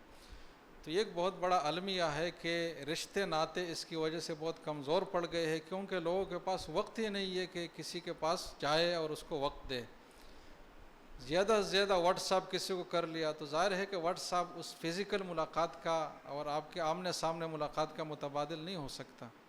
یہ بات تو سائنس نے بھی مانی ہے کہ جب انسان دوسرے کے ساتھ ہاتھ ملاتا ہے تو اس ہاتھ ملانے سے کتنے اثرات ایک دوسرے کی طرف منتقل ہوتے ہیں۔ جب آدمی فزیکلی کسی کے ساتھ قریب بیٹھتا ہے، اس کو مخاطب کرتا ہے، تو اس کے کتنے اثرات جو محسوس نہیں ہو، جو دیکھے نہیں جاتے لیکن محسوس کیے جا سکتے، وہ کتنے ہوتے ہیں۔ تو اس ٹیکنالوجی کے ذریعے اگر آپ کسی سے رابطے میں ہے تو آپ ذہن سے نکال لیں کہ چلو یہ رابطہ کافی ہے یا متبادل ہے اس کا، یہ اس رابطے کا نام البدل نہیں ہو سکتا جو ایک والد کو اپنے بچے کے ساتھ چاہیے، جو ایک شوہر کو اپنی بیوی کے ساتھ چاہیے، جو بیوی کو بھائی کو بہن اور تمام رشتہ داروں کے آپس میں ایک رابطہ ہونا چاہیے۔ تو اس کی وجہ سے یہ کیسز بھی سامنے آیا ہے کہ طلاقوں تک نوبت پہنچی ہے، کیونکہ بیوی کچھ اور ذہن میں لگی ہوئی ہے، خاوند کچھ اور میں ہے، اور ان کے گھریلو معاملات ایک دن، 2 دن، سال، 2 سال گزر کر ایک دوسرے سے مسلسل لا تعلق کی کیفیت میں جب رہیں گے تو پھر طلاق تک ہی اس کا نتیجہ پہنچے گا۔ تو طلاقیں بھی اس کی وجہ سے ہوئی ہیں۔ تو خاندانی نظام میں دوریوں کا یہ ذریعہ ہے۔ چیز تو مواصلاتی ہے لیکن یہ مواصلاتی نہیں، یہ مقاطعاتی ہے۔ اس کی وجہ سے آپ کٹ گئے ہیں اپنے ضروری رشتوں سے، اور غیر ضروری چیزوں سے آپ مربوط ہو گئے ہیں۔ تو اس سے اچھا یہ نہیں ہے کہ آپ ان سے کٹ جائے اور اپنے ضروری رشتے نبھا لیں۔ آپ بات سمجھ رہے نہیں؟ تو پانچواں اس کا جو منفی پہلو بہت بڑا آیا ہے وہ اس نوعیت کا ہے۔ چھٹا جو منفی پہلو ہے وہ یہ ہے کہ اس کی وجہ سے غلط معلومات کی اشاعت بہت پھیل گئی ہے، بہت ہو گئی ہے۔ پروپیگنڈے کا اور افواہیں پھیلانے کا بہت بڑا ذخیرہ ہے، اور ظاہر ہے کہ افواہوں کے منفی اثرات تو ہوتے ہی ہیں، ہمارے صحت پر بھی ہوتے ہیں، ہمارے ذہنی کیفیت پر بھی ہوتے ہیں، ہمارے کاروبار پر بھی ہوتا ہے، حتیٰ کہ ملکی معیشت پر بھی اس کا اثر ہوتا ہے۔ تو بے بنیاد سطحی قسم کے غلط معلومات اس کے ذریعے سے مسلسل لوگوں کو پہنچ رہی ہے، اور اس سے لوگ متاثر بھی ہو رہے ہیں، اور جب اس کی تردید آتی ہے یا اس کا غلط ہونا واضح ہو جاتا ہے تو بات کچھ سے کچھ بن چکی ہوتی ہے۔ اس کی وجہ سے لوگ اقدامات کر چکے ہوتے ہیں، لوگ اپنا ایک لائحہ عمل بنا چکے ہوتے ہیں، بعد میں پتہ چلتا ہے کہ وہ بات ہی غلط تھی۔ تو غلط معلومات کے پھیلانے کا ایک ذریعہ ہے جس کا نقصان ہم کو ذاتی طور پر بھی ہے، خاندانی طور پر بھی ہے، معاشرتی طور پر بھی ہے، اور ملکی سطح پر بھی ہے۔ ابھی اب دیکھیں 2 دن پہلے ایک خبر چلی کہ قادیانیوں نے ایک بڑا اجتماع کیا ہے جرمنی میں، جس میں 200 لوگ بیک وقت قادیانی ہو گئے ہیں۔ اب جس مسلمان نے یہ بات سنی ہے تو اس کو کتنی اذیت ہوئی ہوگی، اور اس کو کتنا ڈر لاحق ہوا ہوگا کہ قادیانیت اتنا مؤثر ہو گیا کہ 200 مسلمان لوگ قادیانیوں میں کنورٹ ہو رہے ہیں۔ اس سے کتنے لوگ پریشان ہوئے ہوں گے، کتنے لوگوں کی نیندیں غائب ہوئی ہوں گی، کتنے لوگوں نے عشق رسول اور عشق رسالت اور ایمانی جذبے میں آ کر اس وقت اپنے کام چھوڑ دیے ہوں گے کہ بھائی یہ میں مزید نہیں کر سکتا، طبیعت خراب ہو گئی۔ لیکن بعد میں جب اس کی تحقیق ہو گئی تو بہت ہی بے بنیاد بات تھی۔ قادیانیوں کا یہ طریقہ ہے کہ وہ اپنے پرانے لوگوں کو جمع کر کے ان سے تجدید بیعت کرواتے ہیں، اور دنیا کی آنکھوں میں وہ جھونکنے کے لیے یہ دکھاتے ہیں کہ یہ نئے لوگ ہو رہے ہیں۔ اس میں ایک آدھ کوئی ہوگا، باقی ان کے پرانے ہی لوگ ہوتے ہیں۔ تو جب اس کی حقیقت اب اس پر مضامین لکھے جا رہے ہیں، لوگوں کو سمجھایا جا رہا ہے، لیکن منفی بات بہت جلدی پہنچ جاتی ہے، جلدی اثر انداز ہوتی ہے۔ مثبت بات پہنچنے میں دیر بھی لگتا ہے، اس کا اثر بھی پھر نہیں ہوتا، کیونکہ آج کل لوگوں کی طبیعت ہی ایسی بنی ہے کہ منفی بات کو بہت جلدی قبول کر لیتے ہیں، مثبت جو پازیٹیو بات ہوتی ہے اس کو بہت کم لوگ قبول کرتے ہیں۔ تو غلط معلومات کے پھیلاؤ کا یہ ذریعہ ہے جس کا نقصان ہمیں ہر سطح پر ہو رہا ہے۔ کتنے کاروباری بحران ہمارے غلط معلومات کی وجہ سے آئے ہیں۔ حکومت سے ہم بدظن ہو رہے ہیں غلط معلومات کی روح سے کہ انہوں نے قربانی پر بھی ٹیکس لگا دیا، کتنے لوگوں نے میسج چلایا، کتنے لوگوں نے گالیاں دی، کتنے لوگوں نے یہ کیا وہ کیا، لیکن وہ بات ہی غلط تھی۔ تو جیسے کہ صحیح باتوں کے اشاعت کے ذریعہ بن سکتا ہے، تو اس سے زیادہ یہ غلط باتوں کے پھیلاؤ کا ذریعہ ہے۔ تو ہم نے جب اس چیز کو استعمال کرنا ہے تو اس احساس ذمہ داری کے ساتھ کرنا ہوگا کہ غلط چیز ہمارے ذریعے سے نہ پہنچے اور ہم کسی غلط چیز کے شکار نہ ہوں۔ اب ظاہر ہے کہ یہ فیصلہ ہر آدمی کا نہیں ہوتا، تو اس سے اچھا یہ نہیں ہے کہ آپ صرف اپنی ضرورت کے حد تک تھوڑی مقدار میں اس کا استعمال کریں اور زیادہ مقدار اس کا چھوڑ ہی دے بالکل، کیونکہ جب آپ کے پاس حل نہیں ہے تو کیوں اس کا شکار بن جائے۔ حل یہی ہے کہ آپ بہت ہی کم اس کا جتنی آپ کو ضرورت ہے بس کریں، اس سے زیادہ بالکل اس کو آف کر لیں، ختم کر لیں۔ وہ موبائل ہی جیب میں نہ رکھے جس میں ہر وقت یہ چیز ہو، اس کو ضرورت کے لیے رکھے اور اس کے لیے وقت مختص کرے کہ 1 گھنٹہ میں نے اس کو دینا ہے زیادہ سے زیادہ، اور اس میں پھر دیکھ لے کہ جو کچھ آپ کر سکتے ہیں۔ تو ایک منفی پہلو جو اس کا آیا ہے وہ یہی آیا ہے۔ ہمارے پاس وقت کتنا ہے الطاف صاحب؟ جی، ایک اور چیز جس کو پہلی بات سے بھی ریلیٹ کیا جا سکتا ہے کہ تحقیق کا ذوق اس کی وجہ سے ختم ہوا ہے۔ دیکھو ہمارے ملک میں کتنے پی ایچ ڈی ڈاکٹر ہر سال تیار ہوتے ہر یونیورسٹی سے، لیکن ان میں سے کسی کو وہ آپ بلائے تو 99.99 ایسے لوگ ہیں جو بالکل فارغ ہوں گے، اس کو کچھ بھی نہیں آتا ہوگا، لیکن اس کا پی ایچ ڈی کا اگر مقالہ آپ دیکھیں گے تو آپ کہیں گے کہ یار یہ تو افلاطون کا لکھا ہوا ہے، اتنا ماہر آدمی ہے۔ تو ہوتا یہی ہے کہ ادھر ادھر سے چند معلومات کاپی پیسٹ کر کے وہ بھی کسی کو کہہ کر کہ بھائی اس کو ذرا مرتب کرے تو اپنے پی ایچ ڈی کا مقالہ اس کو بنایا جاتا ہے۔ اس طرح جو تحقیق و تصنیف کا ہمارا اکثر جو آج کل چیزیں آ رہی ہے، حتیٰ کہ علماء کرام کی بھی جو تصنیفات اکثر آ رہی ہے وہ بھی اسی نوعیت کی چیزیں ہوتی ہیں کہ ادھر ادھر سے کاپی پیسٹ کر کے چند چیزیں جمع کر لی اور نام دے دیا کہ یہ فلاں کی تحقیق ہے اور انہوں نے بڑی تحقیق کی اس مسئلے پر، جبکہ وہ کوئی تحقیق نہیں ہوتی، وہ معلومات کا سرقہ ہوتا ہے، معلومات کو چوری کرنا ہوتا ہے۔ اور جیسے کہ فزیکل چیزوں کو چوری کیا جاتا ہے اور وہ ایک جرم ہے اور ایک معیوب چیز ہے، تو اسی طرح کسی کا علمی ذخیرہ چوری کرنا بھی ایک جرم ہے، اور وہ بھی اتنا ہی سنگین ایک قبیح چیز ہے جتنے کہ کسی کی کوئی اور چیز چوری کرنا ہے۔ تو یہ معلومات کے سرقے کا بہت بڑا سبب ہے، تحقیق کا ذوق ختم ہونے کا بہت بڑا ذریعہ ہے۔ اور ظاہر ہے جس ملک میں محققین نہیں ہوں گے، اگر ڈاکٹر کے شعبے میں تحقیق کرنے والے نہ ہوں تو وہ شعبہ زوال ہی کا شکار ہوگا۔ کسی بھی شعبے میں اگر محققین ناپید ہو، ختم ہو، تو وہ شعبہ زوال ہی کا شکار ہوگا، اور جب تعلیم کا زوال ہوگا تو پھر ہر چیز کا زوال ہوگا۔ تو تعلیمی پستی جو طالب علموں والی تھی وہ تو ہے ہی، اس میں بڑے جو محققین ہیں ان میں بھی علمی پستی آ گئی ہے اس کی وجہ سے، اور جو تحقیق کا ذوق ہے وہ لوگوں کا ختم ہو رہا ہے، اس لیے کہ لوگوں کو بہت آسان متبادل مل گیا ہے۔ تو جب آسان چیز مل رہی ہے تو کیوں آپ نے آپ کو مشکل میں ڈالے آدمی؟ تو یہ بھی ایک بہت بڑا منفی پہلو اس کے سامنے آیا ہے۔ اس سے بھی ہمیں ہمارے جو تعلیمی ریگولیٹری ادارے ہیں ان کو اس بات پر متنبہ ہونا چاہیے کہ اس حوالے سے ہمیں جو ہمارے ڈاکٹر تیار ہو رہے ہیں، جو پی ایچ ڈیز تیار ہو رہے ہیں، جو ماہرین تیار ہو رہے ہیں، ان کو کتنا نقصان ہے، تو جس حد تک اس کے لیے ان کے لیے نقصان دہ ہے اس حد تک ان کو روکے، منع کرے کہ بھائی یہ چیزیں آپ نے خود کرنی ہے، یہ ادھر ادھر سے ڈاؤن لوڈ کر کے نہیں کرنی آپ نے، تبھی آپ اس عہدے کے اور اس ڈگری کے اور اس سرٹیفکیٹ کے یا جو بھی چیز ہے اس کے اہل ہوں گے، ورنہ ہم آپ کو نہیں دیں گے۔ تو اس پر ہمیں من حیث القوم سوچنا، یہ جو چیلنج ہمارے سامنے آیا ہے، کیونکہ اس کے نتائج کچھ قومی نوعیت کی بھی ہے کہ پورے ملک پر اس کے منفی نتائج مرتب ہو رہے ہیں۔ ایک اور جو بہت منفی پہلو اس کا آیا ہے وہ یہ ہے کہ بہت بڑی معاشی دھاندلیاں اور کاروباری دھاندلیاں ہو رہی ہے اس مواصلاتی ٹیکنالوجی کے ذریعے سے۔ بہت سارے ایسے کاروبار ہیں جن کا کوئی حقیقی وجود نہیں ہے، لیکن لوگوں کا اربوں کا پیسہ اس میں لگا ہوا ہے، اور بہت سارے لوگوں کو جب پتہ چلتا ہے تو ان کا پیسہ کوئی لے چکا ہوتا ہے۔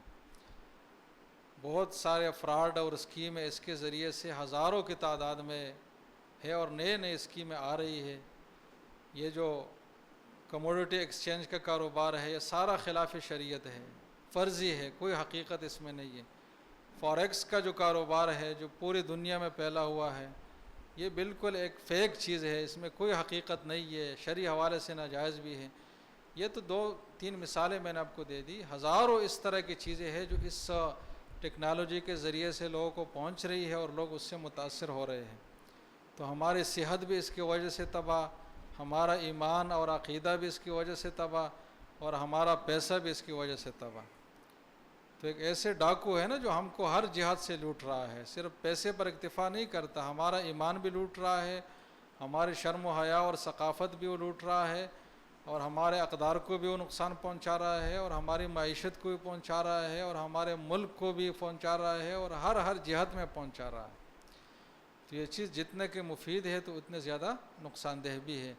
تو یہ بھی ایک اہم پہلو ہے کہ معاشی داندلی اس کے ذریعے سے ہوتی ہے۔ تو آپ نے جب چیز کو استعمال کرنا ہے تو اس حوالے سے متنبہ رہے کہ نہ مجھے کوئی دھوکہ دے اور نہ میں کسی کو دوں، اور اگر کوئی ایسی چیز چل رہی ہے تو میری ذمہ داری ہے کہ میں لوگوں کو اس سے واقف کروں۔ تو یہ ایک چیز ہے۔ ایک اور منفی پہلو جو اس کا آیا ہے وہ یہ ہے کہ انسان جو ہے اس کو اللہ تعالیٰ نے مدنی الطبع بنایا ہے۔ کیا بنایا ہے؟ مدنی الطبع، یعنی انسان ایسی چیز ہے جو آدم بیزاری میں رہ کر وہ کچھ کام نہیں کر سکتا، اس کو دوسرے انسانوں سے مربوط رہنا ہے، ان کو دوسرے انسانوں سے مل جل کر رہنا ہے، تب ہی وہ اپنے انسانی تقاضوں کو پورا کر سکے گا، اور جو اس کی ذمہ داری ہے اس کو پورا کر سکے گا۔ اگر ایک آدمی الگ تلگ رہنا شروع کرے تو اس کی جو نتیجہ خیزی ہے وہ کچھ بھی نہیں ہوگی، وہ بالکل نل بٹا نل ہو جائے گا۔ اس ٹیکنالوجی کے ذریعے سے انسانوں میں آدم بیزاری بہت بڑھ گئی ہے۔ موبائل میں تو ہر وقت لگا رہتا ہے، لیکن ساتھ ایک آدمی اگر کوئی شناسہ سامنے آئے تو اس کے تیور چل جاتے ہیں کہ بھئی یہ کون آ گیا، اب اس سے ملنا ہوگا، اس سے بات کرنی ہوگی۔ تو جب انسان اس کیفیت میں ذرا زیادہ عرصے کے لیے رہتا ہے تو وہ خود اعتمادی اس کی ختم ہو جاتی ہے، اور انسانوں سے بیزاری اور نفرت اس میں آ جاتی ہے۔ اور جب یہ نفسیات کسی انسان کے بن جاتے ہیں تو وہ پاگل ہوتا ہے، اگرچہ وہ اپنے آپ کو پاگل نہ کہے لیکن وہ حقیقت میں پاگل بن جاتا ہے۔ تو اس ٹیکنالوجی نے بہت سارے لوگوں کو آدم بیزار بنایا ہے، پاگل بنایا ہے، لیکن ان کو احساس تک نہیں ہے کہ ہم اسٹیج پر پہنچ چکے ہیں۔ اس طرح اگر میں گننا شروع کروں تو بہت زیادہ منفی پہلو ہے، لیکن اہم پہلو اس کے یہ ہے، اور اس کی وجہ سے ہمیں ڈائریکٹ جو نقصان ہو رہا ہے وہ تو ہو رہا ہے، انڈائریکٹلی بھی ہمیں بہت زیادہ نقصان ہو رہا ہے۔ ہم اگر مسجد میں ہے نماز پڑھ رہے ہیں تو ہماری نماز بھی اس ٹیکنالوجی کی وجہ سے متاثر ہے، کیونکہ اس کی وجہ سے جو ذہنی خلفشار ہماری بن گئی ہے اور جو ذہنی یکسوئی ہماری ختم ہو گئی ہے، تو نماز کا جو مقصد جو خشوع اور خضوع ہے وہ تو ختم ہو گیا، تو ہماری نماز بے اثر ہو گئی۔ نماز کی جو روح ہے، اگر آپ نے فحاشی کو مناظر دیکھے ہیں تو نماز آپ کیسے اس روح کے ساتھ ادا کر سکتے ہیں؟ تو صرف یہ نہیں ہے کہ ڈائریکٹلی وہ چیزیں ہو رہی ہے، جو انڈائریکٹ جو اس کے اثرات ہیں وہ تو بہت ہی دور رس ہیں۔ وہ آپ کے نیند پر بھی اس کے اثرات ہے، آپ کے رویوں پر بھی اس کے اثرات ہے، آپ کے عبادات پر بھی اس کے اثرات ہے، آپ کی معاشرت پر بھی ہے۔ کوئی پہلو آپ کا ایسا بچتا نہیں ہے جو اس کے منفی اثرات سے پھر محفوظ رہ سکے۔ تو اگر کوئی آدمی اس ٹیکنالوجی کا متاثر شدہ بن گیا تو وہ ہر جہت میں اور ہر پہلو سے وہ سفرڈ ہوگا، اس کی وجہ سے اس کی وجہ سے مشکلات بنیں گی۔ صرف یہ نہیں کہ کچھ وقتی طور پر ایک خاص جہت سے اس کو نقصان ہو۔ تو یہ چیز جتنے کے مفید ہے تو اس سے زیادہ نقصان دہ بھی ہے۔ تو ہمیں جب اس کو استعمال کرنا ہے تو ان سب چیزوں کو سوچ کر استعمال کرنا ہے، اور اگر اپنے گھر میں اس چیز کو ہم نے بچوں کے لیے میسر بنانا ہے تو ان چیزوں کو سوچ کر ہی بنانا ہے۔ اب اس منفی پہلوؤں سے ہم کیسے بچیں گے؟ تو بات تو بہت لمبی ہے، اس کے 20,000 نقصانات ہے، تو بھائی ہر نقصان کے لیے میں کیا حل کروں؟ لہٰذا میں عاجز ہوں، میں کچھ نہیں کر سکتا، بس رہنے دو، مجھے جو کچھ ہو رہا ہے ہونے دو۔ تو اس کا حل جو ہے نا وہ بہت ہی مختصر ہے، اور وہ یہ ہے کہ 2 چیزوں کا اگر ہم اہتمام کریں گے تو اس کے منفی پہلو سے ہم بچ سکتے ہیں۔ ایک ہے احتساب اور احساس ذمہ داری، اور دوسرا یہ ہے کہ شریعت کے کچھ احکام ہے، ان احکام پر 2-3 احکام زیادہ جو اس سے مربوط ہے ان احکام پر عمل کرنا ہے۔ سب سے پہلی بات تو یہ ہے کہ ہم اس چیز کو استعمال کریں تو ایک احساس ذمہ داری کے ساتھ استعمال کریں، اور یہ بات ہم ذہن میں رکھ لیں کہ منفی باتیں بھی بہت ساری ہے بھائی، تو اس سے بچنا ہے اور مثبت چیز کو حاصل کرنا ہے۔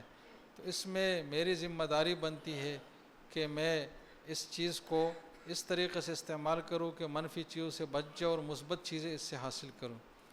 اگر یہ احساس آپ کے اندر ایک بار اجاگر ہو جائے تو پھر خود بخود وہ اپنا اثر دکھائے گا۔ تو احساسی ذمہ داری اس حوالے سے، اور احتساب کہ اپنے آپ کا احتساب کرے آدمی کہ 1 گھنٹہ جو میں نے استعمال کیا، میں ذرا 2 منٹ کے لیے سوچ لوں کہ اس میں مثبت یا مفید چیزیں اور پہلو کتنے تھے اور منفی کتنے تھے۔ چلو اب ہو گیا، اب آئندہ ایسا نہیں ہونا۔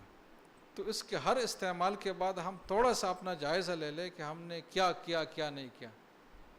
اور یہ ہے کہ جب ہم استعمال کر رہے ہو تو اس استعمال کے وقت عین اس وقت جیسے کہ ہماری ایک توجہ اس طرف ہے تو دوسری توجہ ان چیزوں کی طرف بھی ہے کہ ہم اس چیز کی وجہ سے اس طرف بھی جا سکتے ہیں اور یہ بھی اس کا منفی پہلو ہو سکتا ہے۔ اسی طرح گھر میں اگر آپ نے یہ چیزیں فراہم کی ہے تو لوگ عموماً ایسا کرتے ہیں کہ کمپیوٹر کو کسی کونے میں رکھا ہے، جو سب سے پوشیدہ جگہ ہو نا اس میں کمپیوٹر کو رکھا جاتا ہے اور اس کا رخ بھی اس طرف کیا جاتا ہے کہ کوئی اس کو نہ دیکھے۔ تو آپ کے گھر میں جو کمپیوٹر ہوگا جو بچے استعمال کریں گے اس کو آپ کھلی جگہ پر رکھیں کہ ہر وقت اس کی طرف دیکھ سکیں۔ پھر آپ بچوں کو کہیں کہ اب آپ استعمال کریں اپنی ضرورت کی جو چیزیں۔ یہ جو خفیہ سسٹم ہم نے بنایا ہے نا، خود اپنے آپ کو اور بچوں کو ہم نے خراب کیا ہے۔ تو اس کا جو سسٹم ہے وہ ایسا ہونا چاہیے۔ دوسری بات یہ ہے کہ اس کے یہ منفی پہلو تو ہے، لیکن اس میں بچنے کے بہت سارے طریقے بھی آئے ہیں، خصوصاً جو بے حیائی کے حوالے سے اس کے جو پہلو ہے اس سے بچنے کے۔ اگر آپ کسی ماہر کے ساتھ بیٹھیں گے تو آپ کو 20 طریقے بتائے گا کہ آپ کا جو سرچ انجن ہے وہ اس کی بجائے اس کو بنائیں، اور اپنے بچوں پر یہ جو سٹرینز ہے جو اس کے رکاوٹیں ہے یہ کسی ماہر کے ذریعے کڑی کر دیں کہ اگر کوئی سرچ کرے تو اس تک پہنچ ہی نہ سکے، اور پھر ہسٹری بھی آپ دیکھا کریں۔ تو اس سے آپ کو خود بخود ایک کنٹرول اس چیز پر حاصل ہوگا۔ تو جیسے کہ ایک چیز ہے تو اس کو لگام دینے کے طریقے بھی ہیں، لیکن ہمارے پاس احساس ہی نہیں ہے کہ اس کو ہم لگام دے دیں۔ ہم تو سمجھ رہے ہیں کہ ہمارے بچے بہت ترقی کر رہے ہیں، اسمارٹ فون ہے، ہر وقت نیٹ پر لگے رہتے ہیں اور دنیا سے رابطے میں ہے، تو ہمارے بچے بہت ترقی یافتہ ہو رہے ہیں۔ ہم تو اس ذہن سے سوچ رہے ہیں۔ اگر ہم اس دوسرے ذہن سے بھی سوچیں گے تو ہر چیز کا ایک توڑ ہے، ہر مشکل کا ایک حل ہے، تو اس کا حل بھی ہمارے پاس میسر ہوگا بہت آسانی کے ساتھ۔ تو یہ ایک بات ہے کہ احساسی ذمہ داری، احتساب اور اس چیز کے جو فنی طریقے ہیں اس سے ہم بچاؤ حاصل کر سکتے ہیں منفی جہات سے، اس کو ہم اختیار کریں۔ دوسری بات یہ ہے کہ 1 2 3 حدیثیں جو میں نے ابتدا میں عرض کی ہے کہ رسول اللہ صلی اللہ علیہ وسلم نے فرمایا ہے کہ النظر سہم من سہام ابلیس مسمومہ، کہ انسان کی جو نظر ہے، دیکھنا ہے، یہ کوئی معمولی چیز نہیں ہے۔ اس کے اثرات انسان پر کوئی معمولی نوعیت کے نہیں ہوتے، بہت ہی سیریس قسم کے اثرات ہوتے ہیں۔ کتنے سیریس ہوتے ہیں؟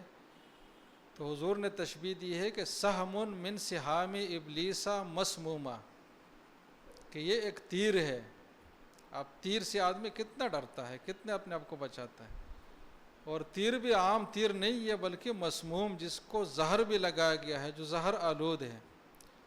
تو ہماری جو نظر ہے اگر اس کا غلط استعمال ہو تو اس کا نقصان ہمیں اتنا ہی ہوگا جیسے کہ زہر آلود تیر ہمیں لگ جائے۔ تو کوئی اس بات کو برداشت کر سکتا ہے کہ ایسے تیر اپنے بدن میں چبھائے اور گھسائے؟ تو ہم کیسے اس بات کو برداشت کر سکتے ہیں کہ ہماری نظر غلط استعمال ہو فحاشی کی چیزوں میں اور ہم اس کو ہلکا سمجھیں، اس کو اپنے اوپر سمجھے کہ کوئی اثر اس کا نہیں ہو رہا؟ تو حضور صلی اللہ علیہ وسلم نے ہمیں ایک فزیکل مثال کے ذریعے سمجھایا کہ جیسے کہ زہر آلود تیر کا نقصان ہوتا ہے، گولی کا نقصان ہوتا ہے، تو اسی طرح یہ بھی نظر کا بھی اسی طرح نقصان ہے۔ اور وہ تیر بھی پھر انسانوں والا تیر نہیں ہے، ابلیس کا تیر ہے، کہ اس نے اپنی ابلیسیت کے اظہار کے لیے بنایا ہے اور اس کو مؤثر بنانے کے لیے کیا ہے۔ تو شیطان کا تیر ہے اور تیر بھی تیز ہے، اور تیز ہونے کے ساتھ زہر آلود بھی ہے۔ ہماری نظر اس طرح کا اثر رکھتی ہے۔ تو اگر ہم اپنے نظر کو اس حیثیت میں اور اپنی بد نظری کو اس حساسیت کے ساتھ لیں گے تو انشاءاللہ اللہ تعالی ہمیں توفیق دیں گے کہ ہم اس چیز سے بچ جائیں۔ دوسرے ایک اہم بات جو حدیث میں ہمیں تعلیم دی گئی ہے کہ نعمتان مغبون فیہما کثیر من الناس الصحت والفراغ، انسان ایسے احمق ہے کہ دو بڑی نعمتیں ان کو ملی ہوئی ہے، لیکن اس میں تقریباً ہر انسان دھوکے کا شکار ہے۔ اگر کوئی آپ کی جمع پونجی لوٹنا چاہے تو آپ اس کے لیے ہر اقدام کر سکتے ہیں، اور اس کی حفاظت کے لیے آپ بینک کے لاکرز تک پہنچتے ہیں، لیکن دو نعمتیں ہمارے پاس ایسی ہے جس کی حفاظت کا ہمیں کوئی احساس نہیں ہے، اور جو واقعی اللہ کی دو بڑی نعمتیں ہیں، ایک صحت اور تندرستی ہے، اور ایک وقت ملنا ہے۔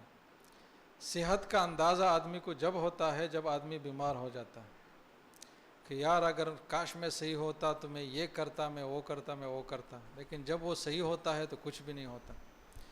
اسی طرح آدمی کے پاس جو فارغ لمحات ہے اس کی قیمت جب آتی ہے جب یہ بہت مصروف ہو اور اس کو کچھ وقت چاہیے خالی، لیکن وہ اس کو نہ مل رہا ہو، لیکن جب یہ وقت اس کو خالی مل رہا ہے تو اس کو اس وقت کی حساسیت کا، اہمیت کا کوئی نہیں ہے۔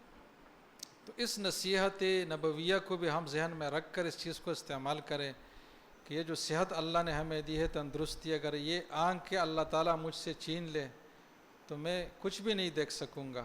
تو جب اللہ نے مجھے دی ہے تو پھر کیوں میں محرم اور حرام چیز اس کے ذریعے سے دیکھوں؟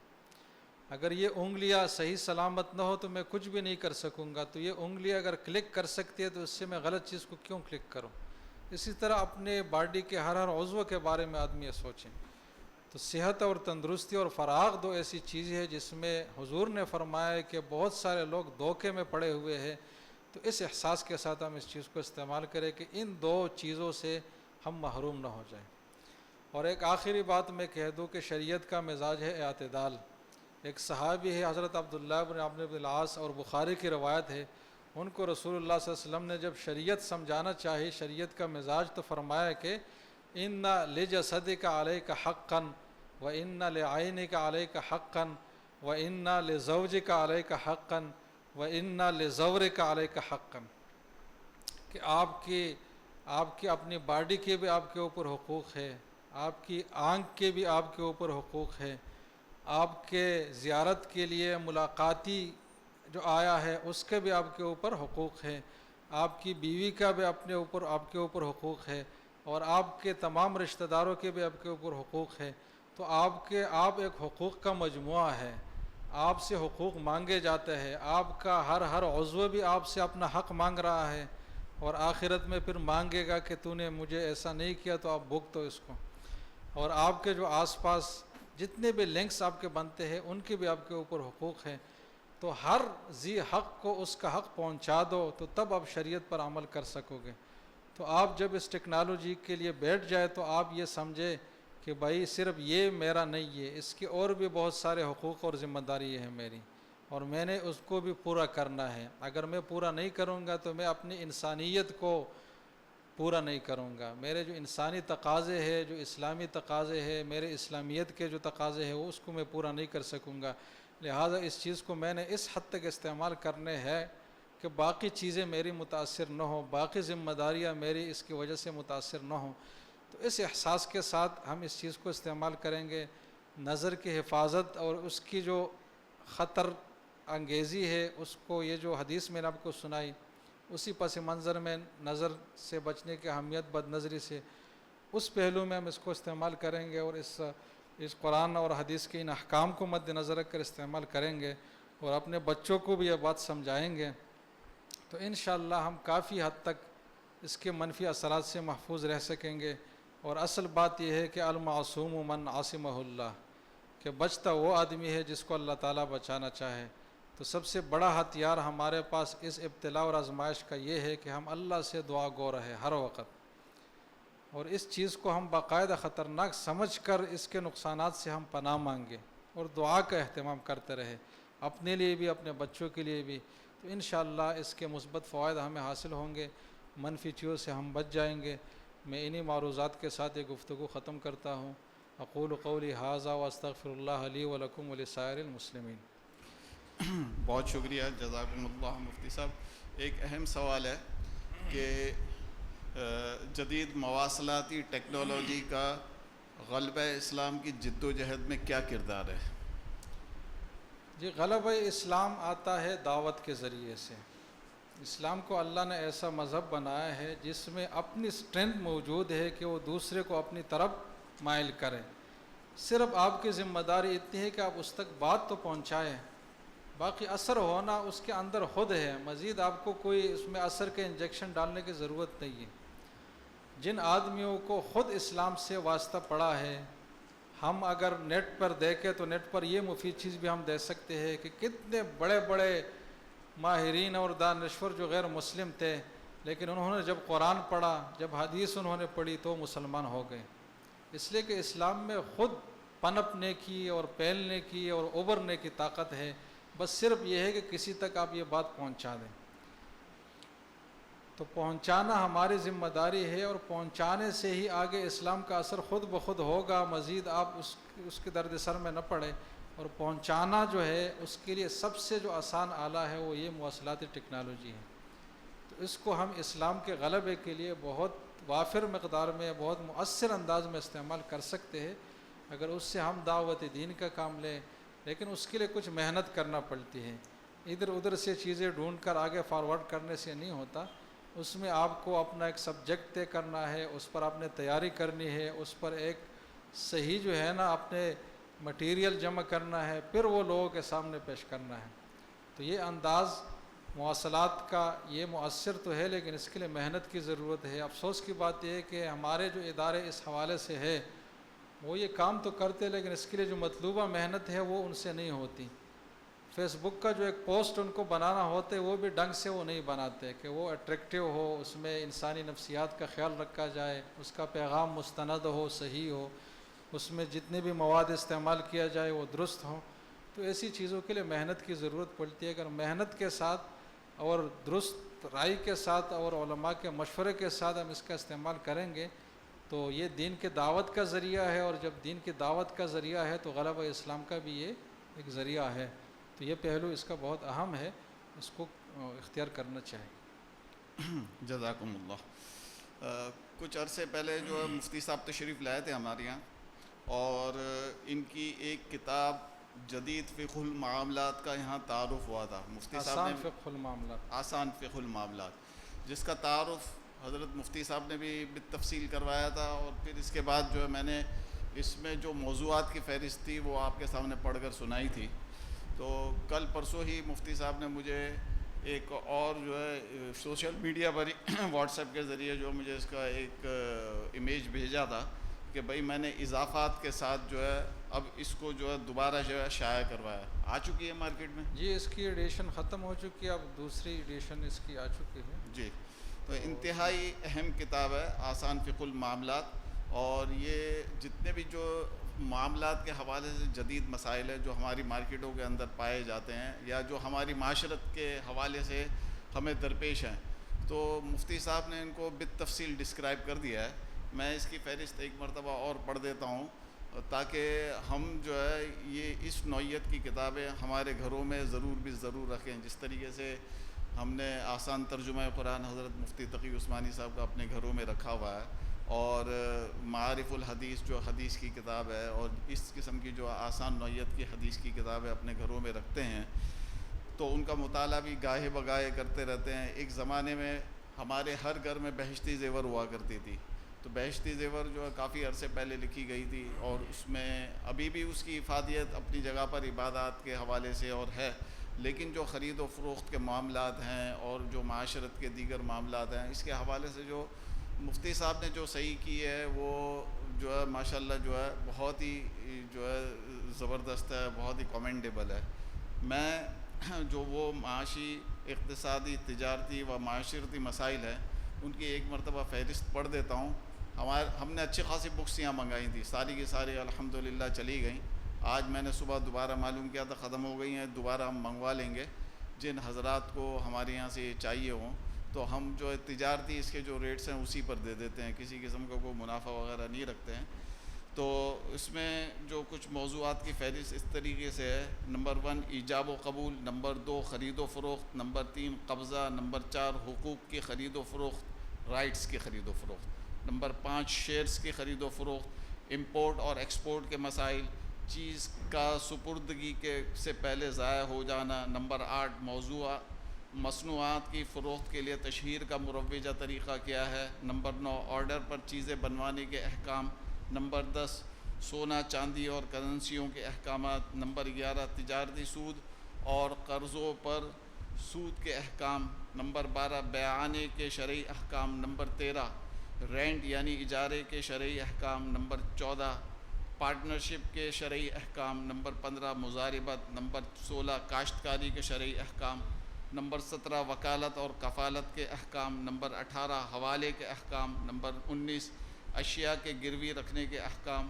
نمبر 20 کسی کو چیز استعمال کے لیے دینے یا لینے کے احکام. نمبر 21 ہدیہ یعنی گفٹ کے شرعی احکام. نمبر 22 غیر آباد زمینوں کی آبادکاری کے احکام. یہ میں نے کچھ چیدہ جو نکات لکھے تھے، اس سے بھی بہت زیادہ جو ہے اس میں چیزیں موجود ہیں. اور سب سے بڑی بات یہ ہے کہ اس کی لینگویج بہت ایزی ہے. اور اس کے ساتھ ساتھ مفتی صاحب نے ایک اور اضافہ اس میں یہ کیا ہے کہ جو مشکل اصطلاحات ہیں اس کے برابر میں اس کا انگلش ترجمہ بھی لکھ دیا ہے، تاکہ جو ہمارے یہاں زیادہ تر جو ہے جتنی بھی ہم لوگوں نے تعلیم حاصل کی ہے وہ انگلش میں حاصل کی ہیں، اور ہم جو اردو کی مصطلحات ہیں اصطلاحات ہیں اس سے اب قدر ناواقف ہو چکے ہیں. تو اس کے ساتھ ساتھ اردو کے ساتھ ساتھ مفتی صاحب نے انگلش اصطلاحات بھی لکھ دی ہیں. تو یہ کافی آسانی کا باعث ہمارے لیے ہے. تو اس کو ہم جو ہے یہ اس بک کو جس طریقے سے آسان ترجمہ قرآن کے حوالے سے ہمارے یہاں جو اسپرٹ پائی جاتی ہے کہ ہم لوگوں کے درمیان اسے گفٹ کی صورت میں بھی دیتے ہیں، لوگوں سے گاہے بگاہے اس کا تذکرہ بھی کرتے ہیں. تو اس طریقے سے آسان فقہ المعاملات کے حوالے سے بھی ہمارا رویہ یہی ہونا چاہیے.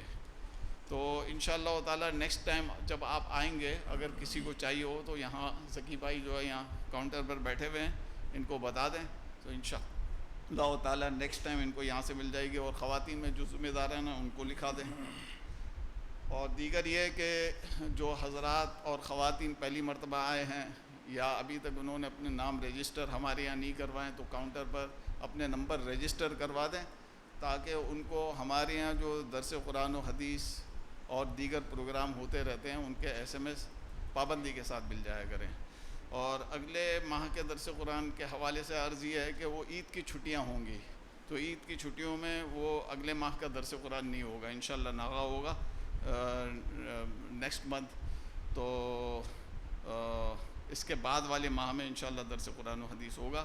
البتہ اس ماہ کا جو تیسری جمعرات کو خواتین کے لیے درس قرآن و حدیث ہوتا ہے وہ انشاءاللہ منعقد ہوگا حسب ترتیب 18 جولائی کو جمعرات کے دن.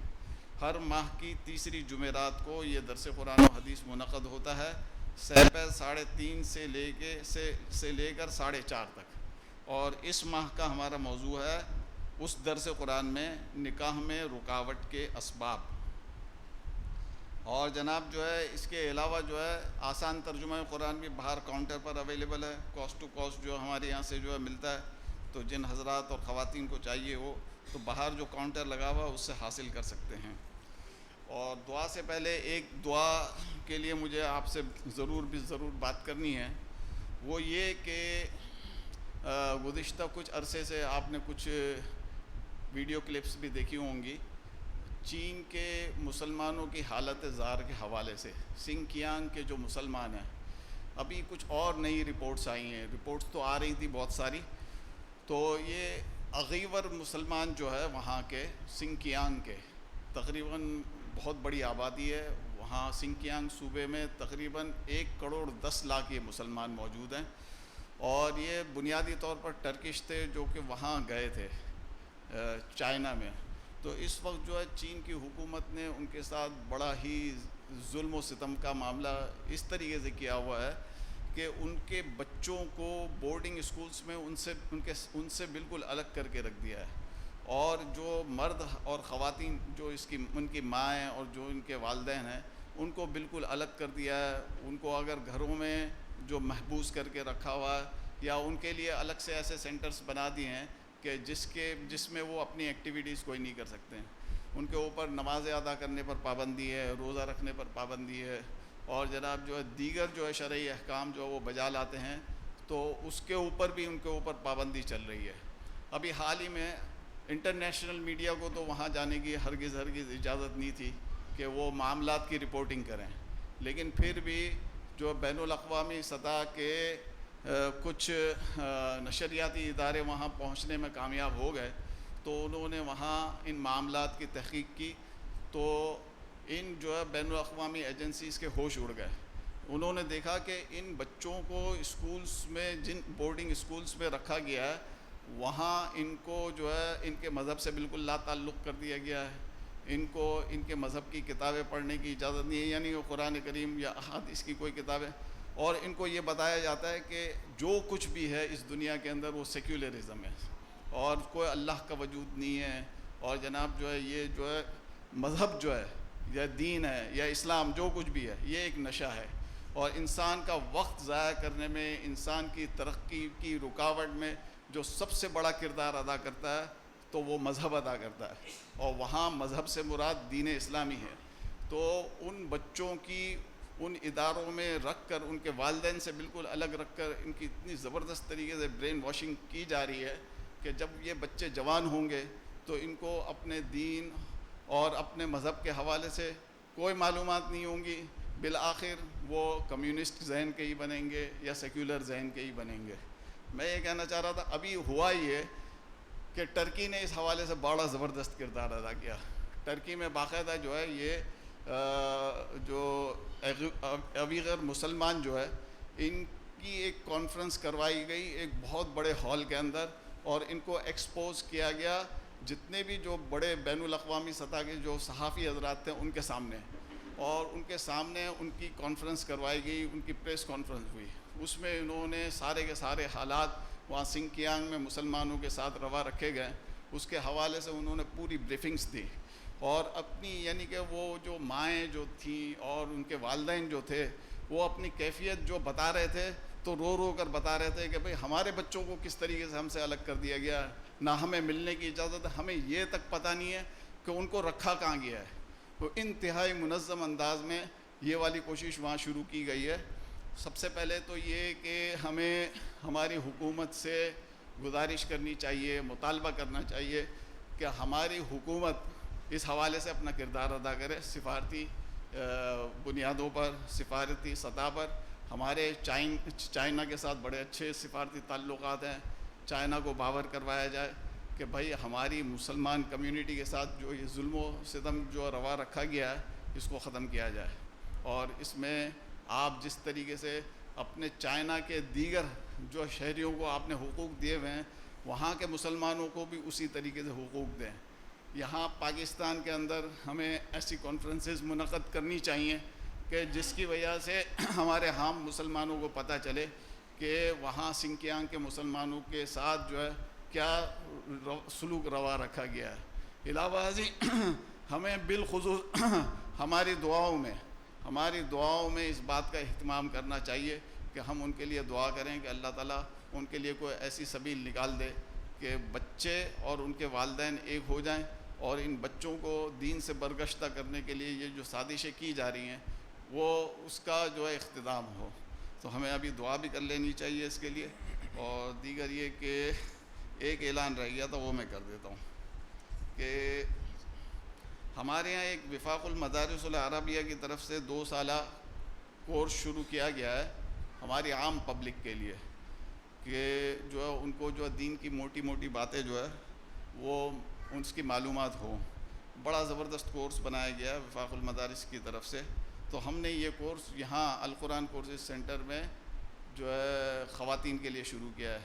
پچھلے سال بھی یہ ہوا تھا، اور پچھلے سال تو کمال تھا. پچھلے سال تو ڈاؤ میڈیکل کالج کی زیادہ تر جو ہے طالبات نے یہ کورس ہمارے یہاں سے کیا، اور ایسے نمبرز لیے کہ وفاق المدارس کے اندر جو ہماری پوزیشن الگ سے ہی نظر آ رہی تھی ان 23 لڑکیوں کی. تو اس بار بھی الحمدللہ یہ کورس شروع کیا گیا ہے، اور پیر تا جمعہ جو ہے یہ کلاسز ہوں گی ہفتے میں 5 دن. صبح کی شفٹ میں 10 سے 1:30 بجے تک، اور دوپہر کی شفٹ 3 بجے سے لے کر 5:30 بجے تک. تو میری خواتین سے گزارش ہے کہ اس میں زیادہ سے زیادہ داخلہ لیں، اور جو حضرات بیٹھے ہوئے ہیں ان سے گزارش ہے کہ اپنی خواتین کو اس طرف متوجہ کریں. میں مفتی صاحب سے گزارش کروں گا کہ دعا فرمائیں. اللهم صل على محمد وعلى آل محمد كما صليت على إبراهيم وعلى آل إبراهيم إنك حميد مجيد. اللهم بارك على محمد وعلى آل محمد كما باركت على إبراهيم وعلى آل إبراهيم إنك حميد مجيد. اللهم إني أسألك بأني أشهد أنك أنت الله لا إله إلا أنت الأحد الصمد الذي لم يلد ولم يولد ولم يكن له كفوا أحد. يا حنان يا منان يا بديع السماوات والأرض يا ذا الجلال والإكرام. اللهم انصر المظلومين في كل مكان. اللهم انصر المستضعفين في كل مكان. اللهم انصر المضطهدين من المسلمين في كل مكان. اللهم انصر المستضعفين في چائنا. اللهم انصرهم نصرا مؤزرا. اللهم انصرهم نصرا مؤزرا. اللهم انصرهم نصرا مؤزرا. اللهم أرنا الحق حقا وارزقنا اتباعه وأرنا الباطل باطلا وارزقنا اجتنابه. اللهم اهدنا واهد بنا واجعلنا سببا لمن اهتدى.